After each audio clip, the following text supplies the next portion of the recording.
Welcome to Sin City Kitchen. I'm Alicia Shevetone, and today it's all about sinfully delicious dough. Pie dough, to be exact. I'm doing a really fun spin on a classic Roman pasta dish called carbonara, and I am turning French onion soup into a savory pie called a crostata. It's Italy meets France meets Italy. Today on Sin City Kitchen. Hello again, everybody, and do you notice anything different about our set today?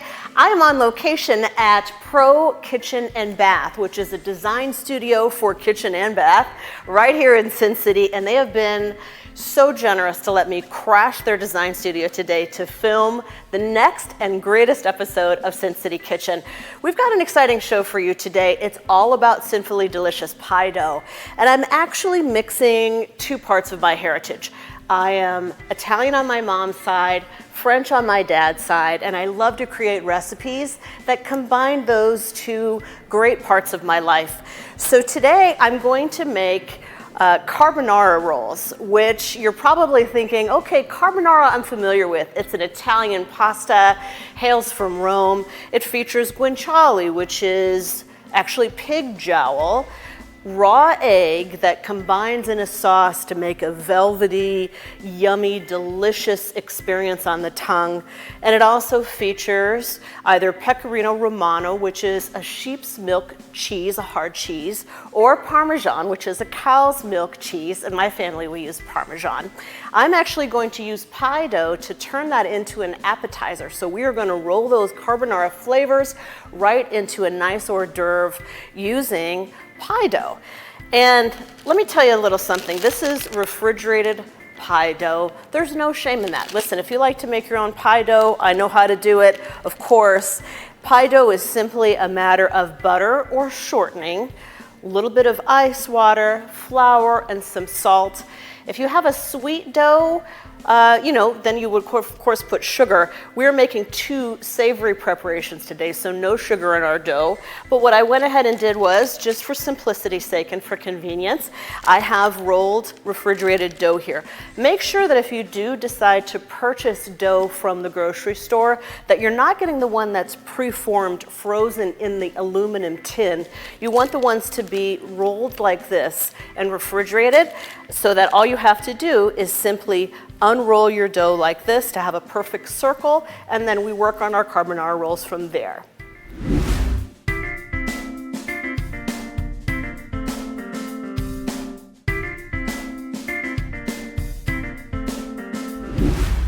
So now to make our carbonara rolls.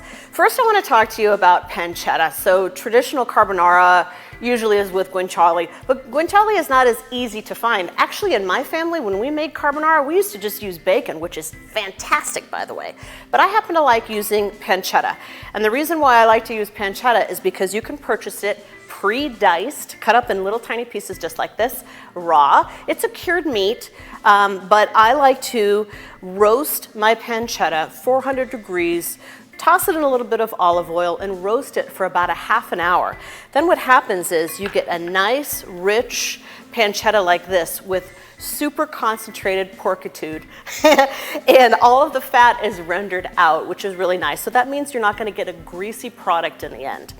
So our first step is to actually blend a little bit of grated Parmesan cheese. This is freshly grated Parmesan Reggiano, and a little bit of beaten egg. So this is actually 2 beaten eggs, and I've got anywhere from a half cup to a cup of grated Parmesan will do just fine. And then we want to add a very generous amount of freshly cracked black pepper.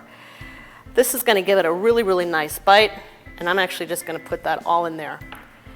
And then we're going to combine this together.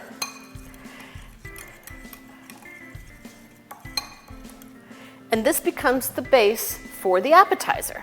So we are going to pour this onto the base of our pie dough.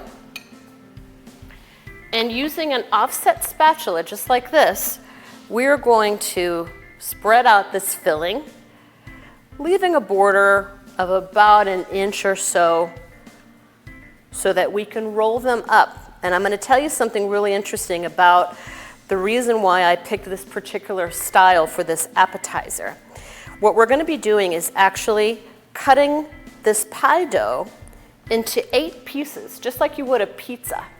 And what it's going to remind you of, if you've ever had a cookie called rugelach, you're going to see that we're going to roll these up rugelach style. So the next step is to put our pancetta, a generous amount of pancetta right on top. And I would say at the end of the day, this is probably going to be a good 2 or 3 ounces of cooked pancetta.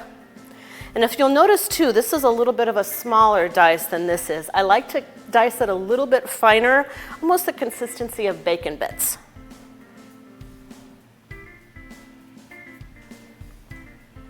And all I have to do now is cut this into 8 wedges, and I'm going to show you how to roll your carbonara rolls next.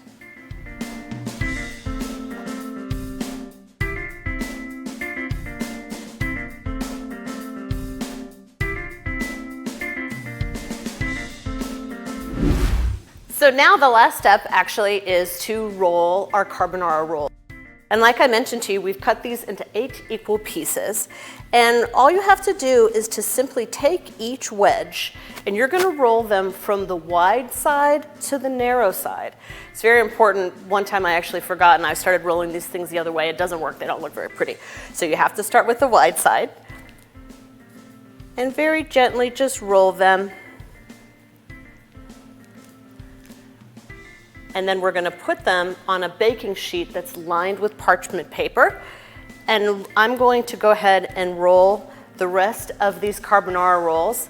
And I'm going to put a little egg wash on the outside so that they brown to perfection. We're going to bake these for about 25 minutes at 375 degrees.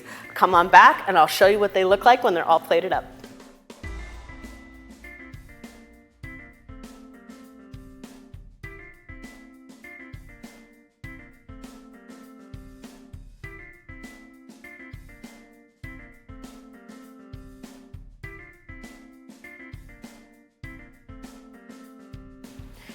So this is carbonara rolls, everybody, and I can't tell you how delicious they are. It's basically carbonara, all the flavors wrapped up into a baked pastry of goodness. And how I like to serve them, I like to put probably about 3 or 4 per person, and I like to sprinkle them with a generous amount of Parmesan cheese, really nice, fresh, flat Italian parsley, maybe a little bit of extra, as I've done here, of the rendered cooked pancetta, just so that as you're watching your favorite TV program or enjoying these with friends, you can take a little nibble, just like this, of that delicious pancetta and really enjoy these carbonara rolls. Come on back. I have another delicious recipe featuring pie dough. I am essentially creating a savory pie out of soup. You heard me right. Come on back to Sin City Kitchen. Right back next.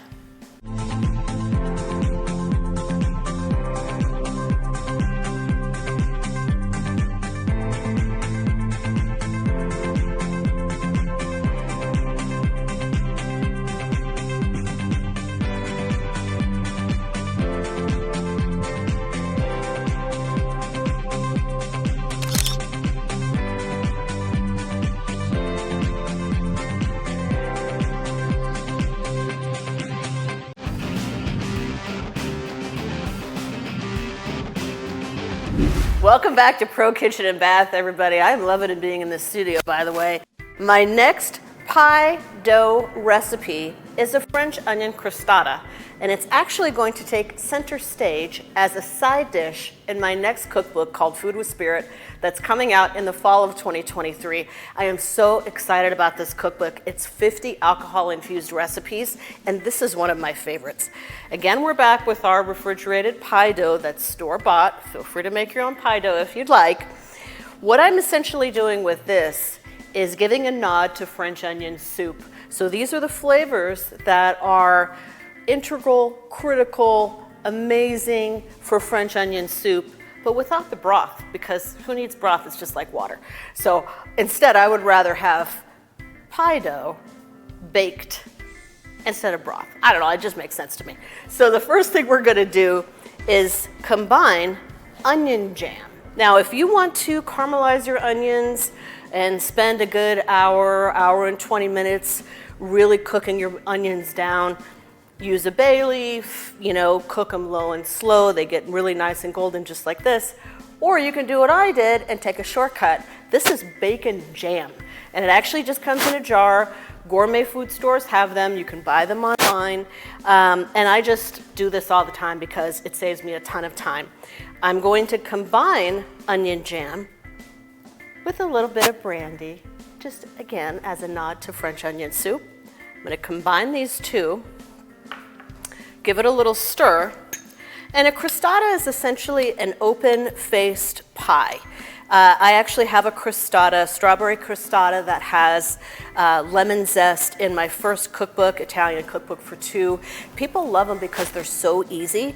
And most people are familiar with crostatas from, a sweet perspective. So I'm taking a savory turn here. And the first thing that I'm going to do is to take this bacon jam that I have infused with brandy flavor and put that down as our base. And just like what we did when we made our carbonara rolls, I'm just going to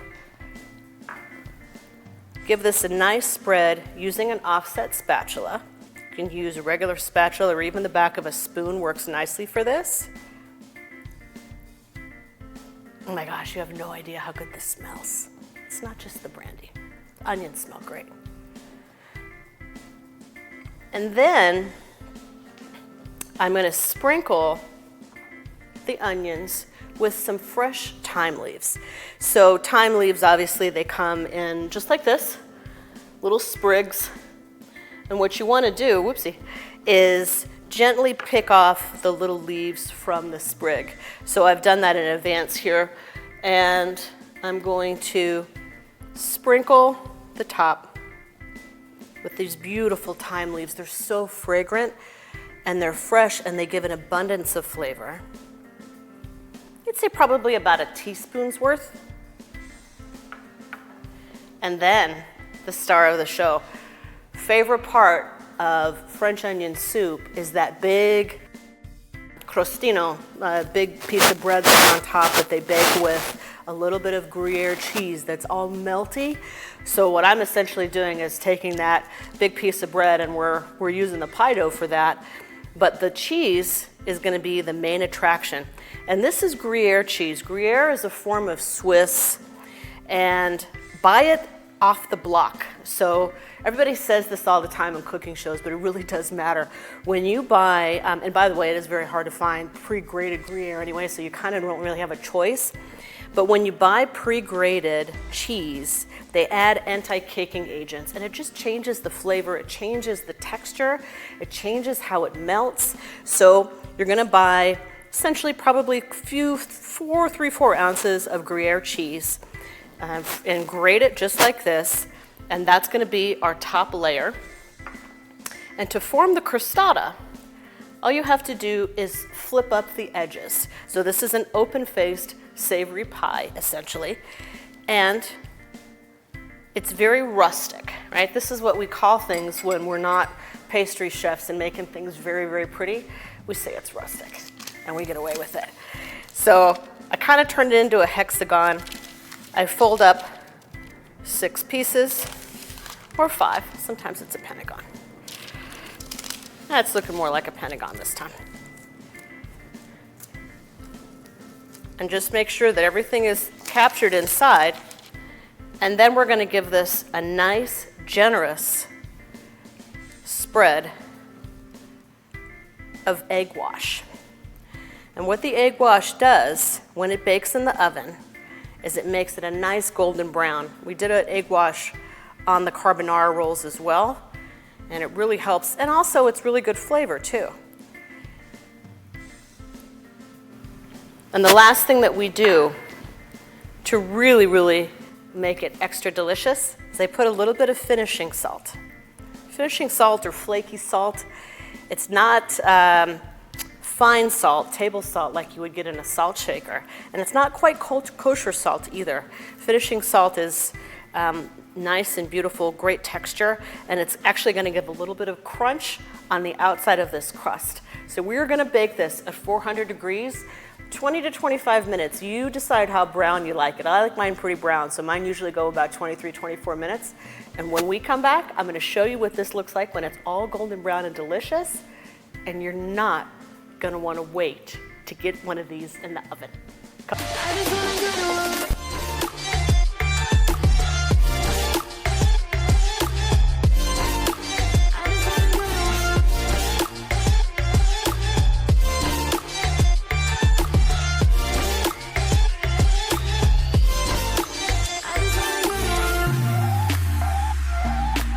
All new episodes of Ninth Island Connection coming your way in Season 3.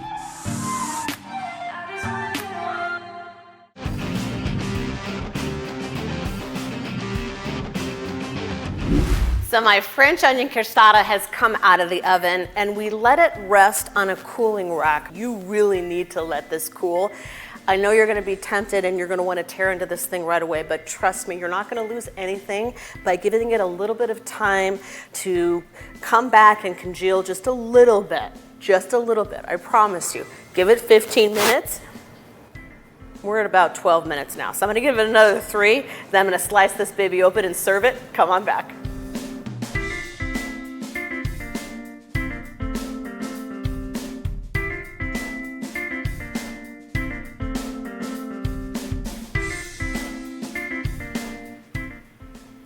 So our French onion crostata has rested about 15 minutes on a cooling rack. I cut it up into a few different pieces, had a chance to taste it on the break, and it is amazing how much you get that brandy flavor in the onions. And by the way, we didn't caramelize our own onions, even though we can, of course. It takes about an hour and 20 minutes from start to finish by the time you do all that chopping and all that slow cooking of the onions to develop that flavor. We used onion jam, and it turned out fantastic. Fresh thyme, Gruyere cheese, baked for about 23 minutes at 400 degrees. And I'm telling you, this is a phenomenal side, and I'm really proud that it's gonna be in my next cookbook. I cannot wait to see you at one of my events here in Sin City. Please do follow me on all social media at Dink Cuisine, and you can check my website, dinkcuisine.com/events, to find out where I'm gonna be next in town, right here in Sin City. Thanks, everybody.